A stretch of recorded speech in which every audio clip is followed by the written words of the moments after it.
The radar screen showed absolutely nothing. Colonel Sergei Orlov leaned closer to the green phosphorescent display, his eyes scanning for the telltale blips that should have been there, that had to be there. The P-18 spoon-rest long-range warning radar was functioning perfectly.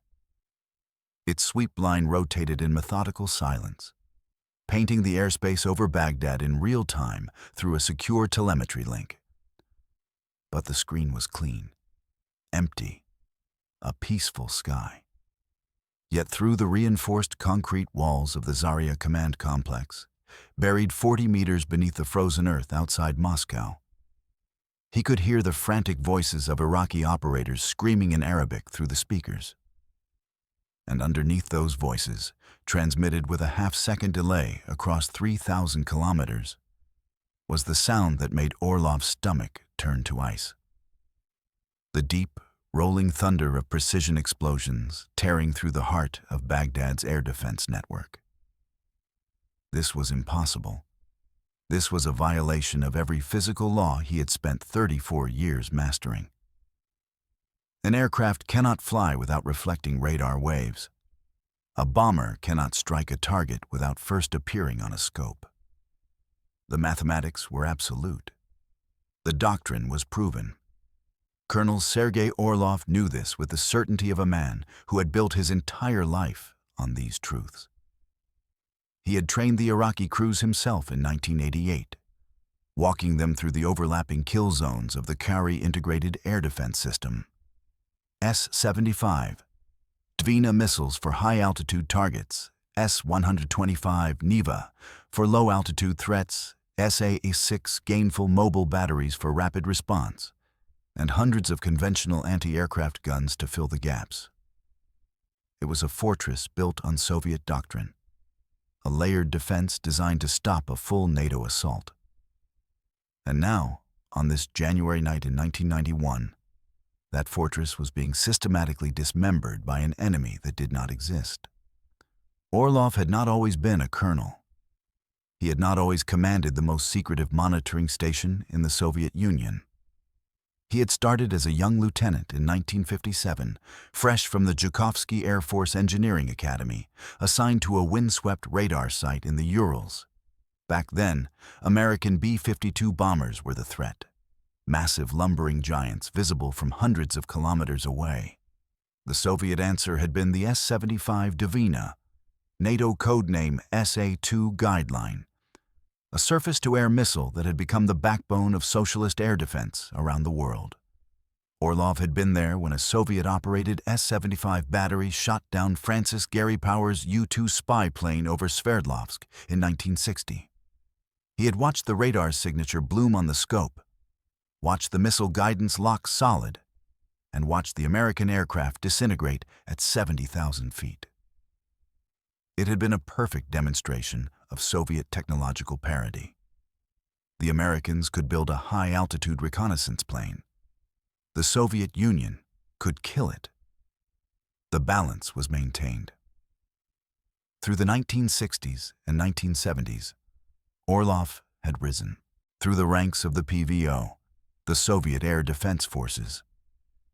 He had become an expert in layered defense theory, the doctrine that no single system could stop all threats. But an integrated network of overlapping radars and missiles could create an impenetrable shield. He had written technical manuals. He had trained crews in Cuba, Syria, Egypt, and Vietnam. He had given lectures at the Frunze Military Academy, standing in front of rooms filled with young officers, his voice confident and certain. "The American bombers will come," he would tell them. "They will come in waves. But our missiles will meet them, our radars will see them, and our doctrine will stop them." He had believed every word.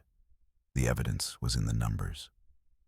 In Vietnam, American aircraft had been forced to fly low, to weave through valleys, to accept devastating losses against Soviet-made SA-2 and SA-3 missiles. In the 1973 Yom Kippur War, Egyptian S-75 and SA-6 batteries had shredded Israeli air superiority in the Sinai. shooting down over 100 jets in the first 3 days. The doctrine worked. The systems worked. Sergei Orlov's life's work was validated by the wreckage of American and Western aircraft scattered across 3 continents. And then, in 1982, something had happened that Orlov had not fully understood at the time. In Lebanon's Bekaa Valley, Israeli F-15 and F-16 fighters, equipped with American electronics and American tactics, had destroyed 19 Syrian SA-6 batteries in a single afternoon without losing a single aircraft. The Syrians had been using the same Soviet equipment, the same Soviet doctrine that Orlov had personally helped install. The post-battle analysis from Damascus had been confusing and contradictory. The radar operators reported massive jamming, false targets, and then precision strikes from standoff distances. The SA-6 Gainful missiles, which should have been lethal against low-flying attackers, had fired blindly into clouds of chaff and electronic noise. Orlov had read the reports with growing unease, but the official Soviet conclusion had been reassuring. The Syrians were poorly trained. They had not followed proper procedures. The equipment was not at fault. The doctrine was not at fault. It was operator error, compounded by Israeli aggression and American technological tricks that would not work against a properly coordinated Soviet air defense network. Orlov had wanted to believe that. He had needed to believe it. Because if the Bekaa Valley had revealed a fundamental flaw in the doctrine, then everything he had built, everything he had taught, was a lie. So he had filed the reports away and continued his work. In 1985, he had been promoted to full colonel and assigned to command the Zaria facility, a joint GRU and PVO listening post responsible for monitoring all Soviet-exported air defense systems in real time. It was here, in this bunker complex outside Moscow, that the Soviet Union could watch its doctrine in action across the globe. Secure telemetry links brought in radar data from Cuba, Syria, Libya, and now Iraq. If an American aircraft ever challenged Soviet air defenses, the motherland would see it happen in real time. The system was designed for early warning, for tactical analysis, and for the grim calculus of World War III. If NATO ever launched a first strike against the Soviet Union, the data from these foreign networks would provide critical seconds of advance notice.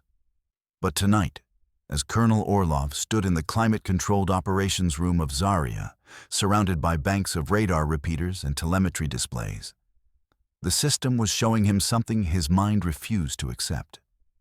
It was 0251 hours Moscow time. In Baghdad, it was 0251 hours local time.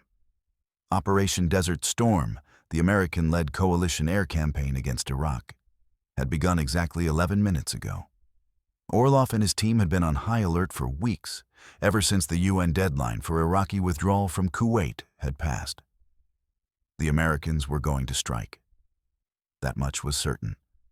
The question was how, and how effective would the response be? The Iraqi air defense network, though not as sophisticated as the Soviet Homeland Shield, was still formidable. Over 700 Soviet-made surface-to-air missile launchers, linked through the French-built Kari command system, covered Baghdad and the major military installations. The Iraqi crews had been trained by Soviet advisors. The radars were Soviet designs. The missiles were Soviet weapons. And the doctrine, the sacred layered defense theory, was pure Soviet military science. Orlov had expected a conventional assault. He had expected to see waves of American F-15 and F-16 fighters on the scopes, attempting to suppress the air defenses with anti-radiation missiles before the bombers came in. He had expected jamming, certainly. The Americans were masters of electronic warfare. But he had also expected to see the Iraqi missiles launch, to see the radar operators achieve lock, to see at least some American aircraft go down. A layered defense did not need to stop every attacker. It only needed to make the cost of attack unacceptable. If the Iraqis could shoot down 10, 20, 30 coalition jets in the first night, the American public would lose its stomach for the war. That was the calculation. That was the doctrine. But what was happening now, on the screens in front of him, defied all calculation. Major Dmitry Volkov, a younger officer assigned to the night shift, was hunched over the secondary telemetry station, listening to the audio feed from Baghdad.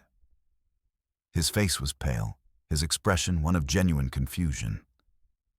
"Comrade Colonel," he said without looking up, "the Iraqis are reporting multiple impacts. Command bunkers, telecommunications nodes, power stations, all hit with precision. But our radars show 0 inbound targets." Orlov moved to stand behind him, staring at the cascade of status indicators. Red lights were blooming across the display, bored like a contagious rash. Each red light represented a confirmed strike, a target destroyed. The Taji Communications Center, the Al-Rashid Military Telephone Exchange, the main air defense operations center itself. These were not random attacks. These were surgical strikes, hitting the exact nerve centers of the Iraqi military infrastructure. And the radars, the eyes of the network, insisted that the sky was empty. "Check the systems," Orlov ordered, his voice tight. "There must be a malfunction in the feed. The telemetry link. Something." Major Volkov's fingers moved across the control panel, running diagnostic protocols. "All systems are functioning normally, Comrade Colonel. The P-18 long-range radar is operational. The Fire Dome target acquisition radars are online. We are receiving clean data. The sky over Baghdad is clear." "Then what is hitting them?" Orlov demanded. Volkov shook his head slowly. "I do not know." The audio feed crackled. An Iraqi voice, frantic and high-pitched, was shouting in Arabic. One of the translators in the back of the room, a young lieutenant from the GRU's Middle East desk, called out a running interpretation. "He says their headquarters took a direct hit. He says the building collapsed. He is requesting instructions, but the command network is down. He is asking what is attacking them. He cannot see anything." Orlov felt a cold, prickling sensation crawl up his spine. This was not jamming. Jamming appeared as noise on a radar screen, as false targets, as static. An operator could see jamming. You could fight jamming by changing frequencies, by using multiple redundant radars, by filtering the noise. But this was not noise. This was silence. This was absence. The radar waves were going out, traveling at the speed of light, and they were finding nothing. And yet, from that nothing, precision-guided weapons were falling like the hand of an angry god. Another series of impacts. The status board lit up again. A fuel depot, an ammunition storage facility, a hardened aircraft shelter at Al-Taqadum Air Base. Orlov moved to the large situation map on the wall, a detailed chart of Baghdad and its surrounding defenses. Each SA-2, SA-3, and SA-6 site was marked with a small red triangle. The kill zones overlapped like the scales of a dragon. On paper, nothing should be able to penetrate this net. But on the screen, the dragon was blind. He reached for the red telephone on the operations desk, the secure line that connected Zarya directly to the General Staff building in Moscow.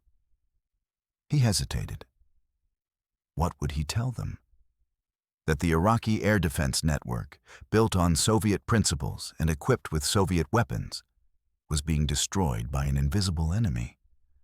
That 30 years of doctrine, 30 years of his professional life, was failing in real time. The phone remained silent in his hand. He set it back down. Not yet. Not until he understood what was happening. Major Volkov spoke again, his voice carefully neutral. Comrade Colonel, I believe we should consider the possibility that the Americans are using their stealth aircraft. Orlov turned sharply. The F-117? Volkov nodded. Yes, Comrade Colonel. The Nighthawk. We have known about its existence since 1988. Orlov had read the classified files. Every senior officer in the PVO had. The American F-117 Nighthawk, a bizarre angular jet built entirely around the principle of radar evasion. The CIA had obtained grainy photographs of it during a training exercise in Nevada. The design was revolutionary, insane, and theoretically effective. Its faceted surfaces, covered in radar-absorbent material, were engineered to deflect radar waves away from the receiver. The result was an aircraft with a radar cross-section smaller than a sparrow. The Soviet Union's own stealth research, conducted at TSAGI and other institutes, had confirmed the underlying physics.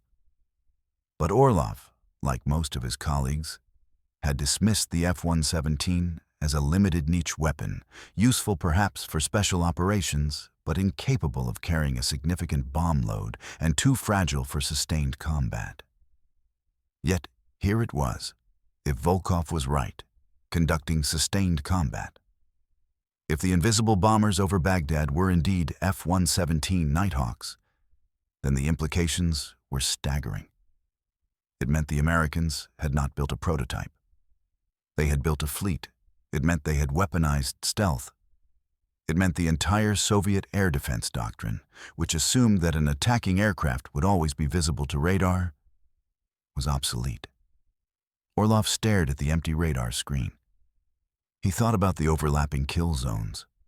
He thought about the thousands of SA-2 and SA-6 missiles sitting in their launchers, unable to fire because they had no target. He thought about the Iraqi radar operators, trained by men like him, staring at their scopes in bewilderment as their world exploded around them.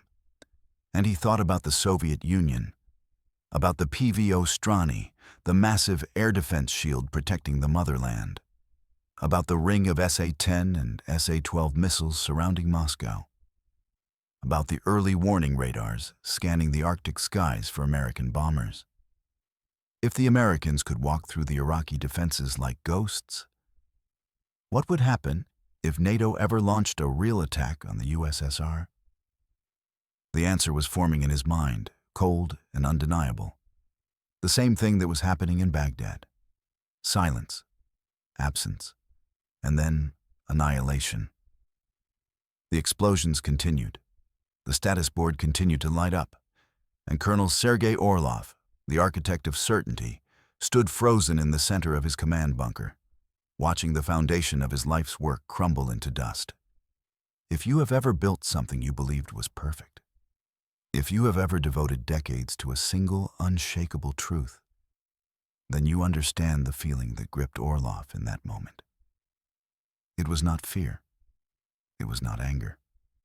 It was something far worse. It was the terrible realization that the questions you never thought to ask were the ones that mattered most. But the nightmare unfolding on those radar screens was only the beginning. Because in the next 6 hours, Colonel Orlov would witness something even more impossible. He would watch as the Americans introduced a second weapon into the battle. A weapon that flew without a pilot. A weapon that navigated through darkness and terrain at treetop level. A weapon that would make even his most advanced mobile missile batteries look like children throwing rocks at a hurricane. The Tomahawk cruise missile was about to enter the war. At 0347 hours, a new alert appeared on Major Volkov's console. One of the mobile SA-6 Gainful batteries positioned southwest of Baghdad had achieved radar lock. For a brief, desperate moment, Orlov felt a surge of hope. The SA-6 system, known to NATO as the Gainful, was one of the most lethal mobile surface-to-air missile platforms in the Soviet arsenal. It used a semi-active radar homing system, which meant the missile rode a beam of radar energy directly to the target. Once locked, it was nearly impossible to evade. The Iraqi operator's voice came through the speakers, tense but controlled, speaking in Russian-accented Arabic. Target acquired. Low altitude. Bearing 270. Range 12 kilometers. Lock is solid. Permission to engage. Major Volkov grabbed the microphone. Engage.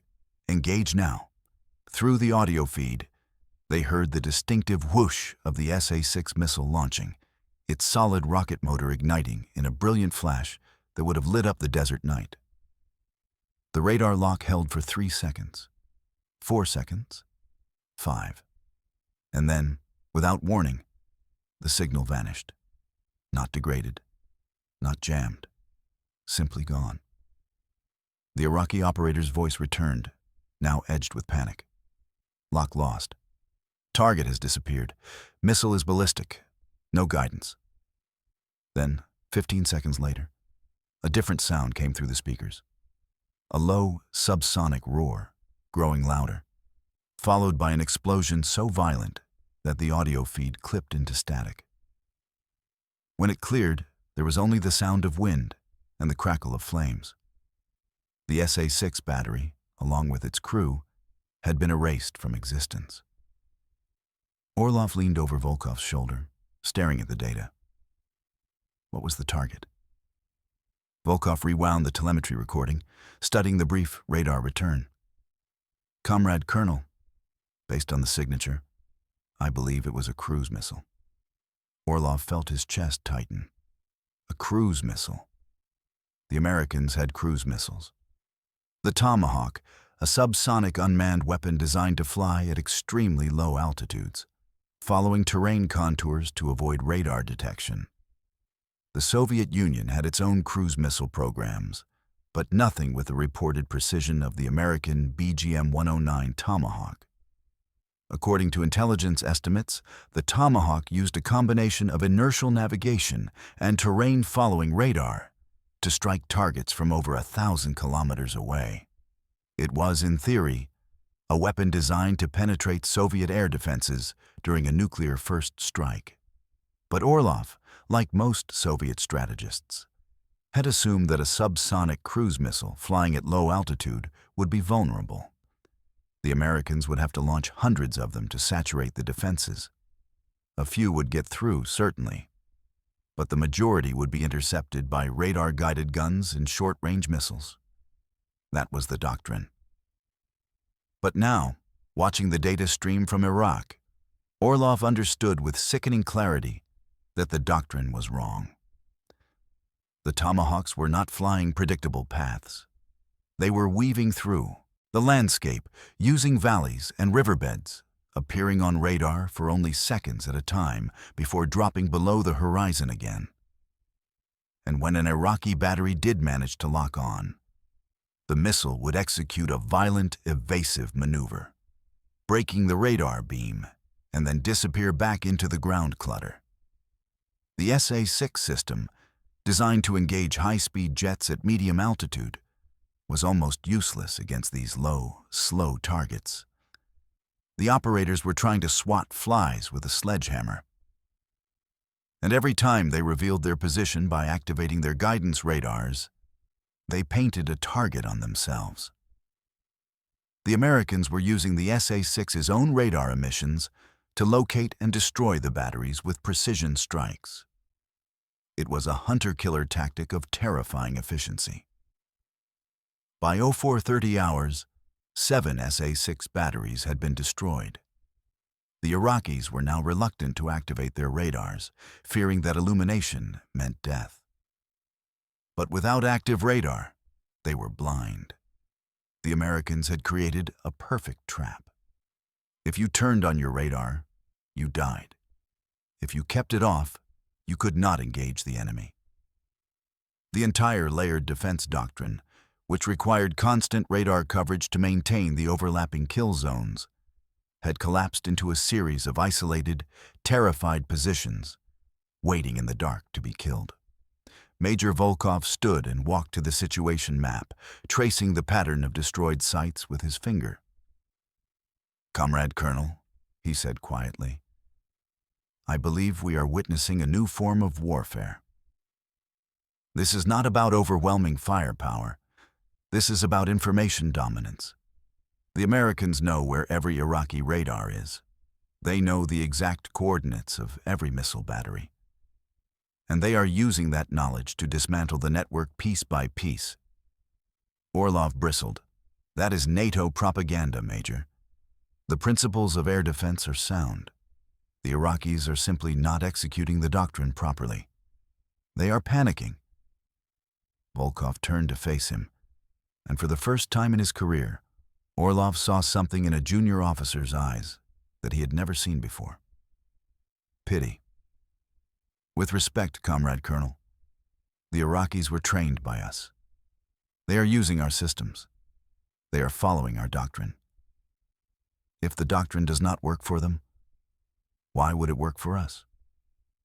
The question hung in the air between them like a grenade with the pin pulled.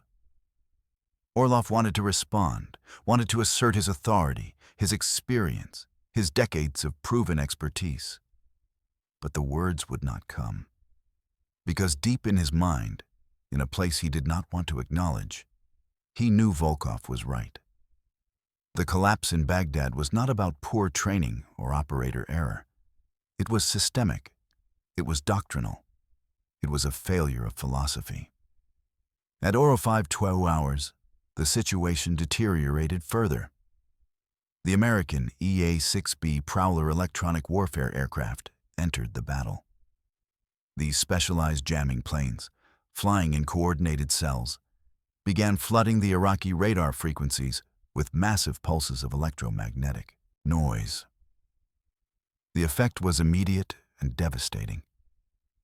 The P-18 long-range warning radars, which had been providing at least sporadic glimpses of low-flying targets, were now completely blind. The screens in the Zaria command center filled with white static.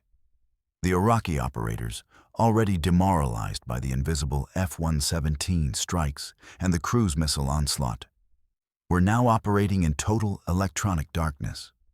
Some batteries began launching missiles blindly into the sky, hoping to hit something, anything. The missiles flew wild, their guidance systems overwhelmed, and fell back to Earth without finding a target. It was not a battle. It was a technological execution. Orlov stood in the center of the operations room, watching the disintegration of everything he had built. He thought back to 1976, to a conference hall in Leningrad, where he had stood on a stage in front of 200 air defense officers and delivered a presentation on the invincibility of Soviet missile doctrine. He had been so confident then, so certain. He had shown slides of American aircraft shot down over Vietnam, over Egypt, over Syria. He had presented mathematical models proving that a layered defense with overlapping radar coverage could achieve a 95% kill rate against any aerial threat. The audience had applauded. His superiors had commended him. That presentation had been one of the reasons he had been promoted to colonel. And now, 15 years later, that same doctrine was being shredded in real time by an enemy that operated on principles he did not fully understand. He thought about the Bekaa Valley in 1982. He had dismissed it at the time as an anomaly. But now, watching the Americans dismantle the Iraqi defenses with the same terrifying precision the Israelis had used in Lebanon, he realized it had not been an anomaly. It had been a warning, a preview of the future. The Israelis, equipped with American electronics and American tactics, had demonstrated that a networked, information-rich attacker could neutralize a Soviet-style air defense network before it could even fire a shot. The Syrians had lost 19 SA-6 batteries in one afternoon. The lesson had been clear, but Orlov and the Soviet military establishment had not wanted to see it. They had blamed the Syrians. They had blamed poor coordination. They had blamed everything except the doctrine itself. Because to question the doctrine was to question the foundation of Soviet military power. And that was unthinkable. But now, It was no longer unthinkable. It was undeniable. Anyone who has studied military history knows what happens when doctrine meets reality. Anyone who has watched a perfect theory crumble under the weight of actual combat understands the hollow feeling in Orlov's chest as he stared at those radar screens. The Americans were not just winning a battle. They were rewriting the rules of air warfare. And the Soviet Union, with all its missiles and radars and decades of experience, had no answer.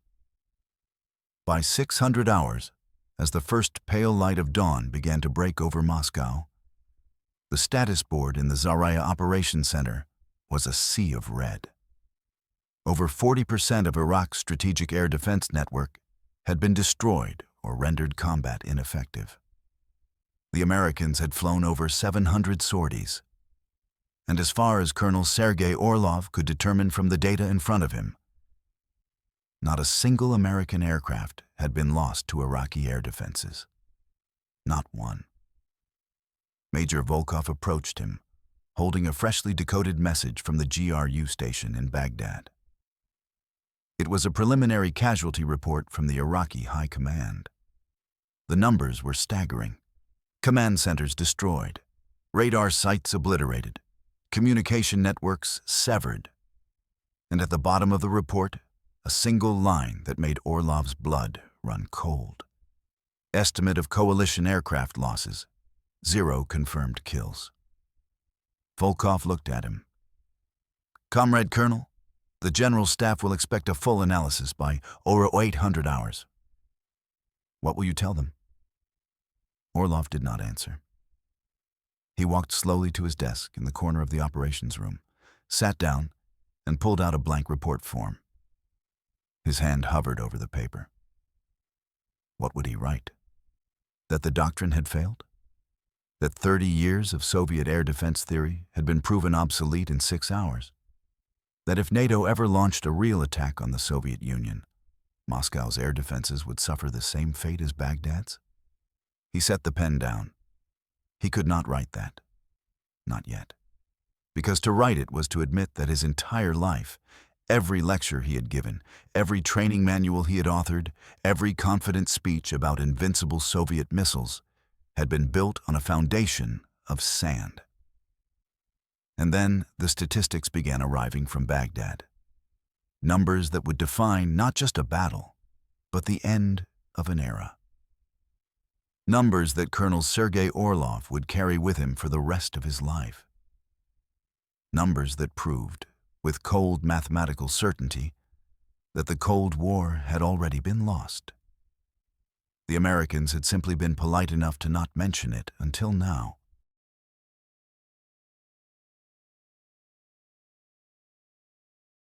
The final statistics arrived at 0753 hours on January 18th, transmitted through a coded GRU channel from the Soviet embassy in Amman.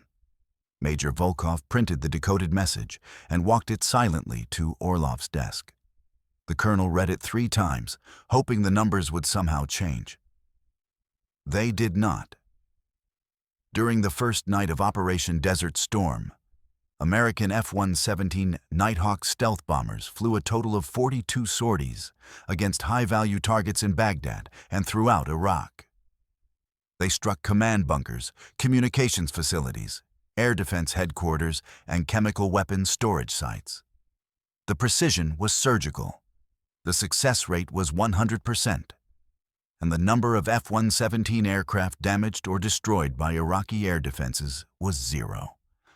Not a single hit, not a scratch, not even a solid radar lock that lasted longer than 3 seconds. The broader coalition statistics were equally devastating. Over the first 24 hours, American, British, and Allied aircraft flew more than 2,000 sorties into Iraqi airspace. The massive Soviet-designed air defense network, which on paper should have created an impenetrable killing zone, managed to shoot down exactly 2 aircraft. Both were coalition jets hit by lucky shots from conventional anti-aircraft guns, not by radar-guided missiles. The SA-2 SA-3, and SA-6 systems that formed the backbone of the Iraqi defenses. The same systems Orlov had spent his career perfecting and exporting had achieved a kill rate of effectively 0%. The doctrine had not just failed. It had been rendered irrelevant. The Americans had not fought the battle Orlov had prepared for. They had fought a different war entirely. Orlov sat at his desk, staring at the blank report form.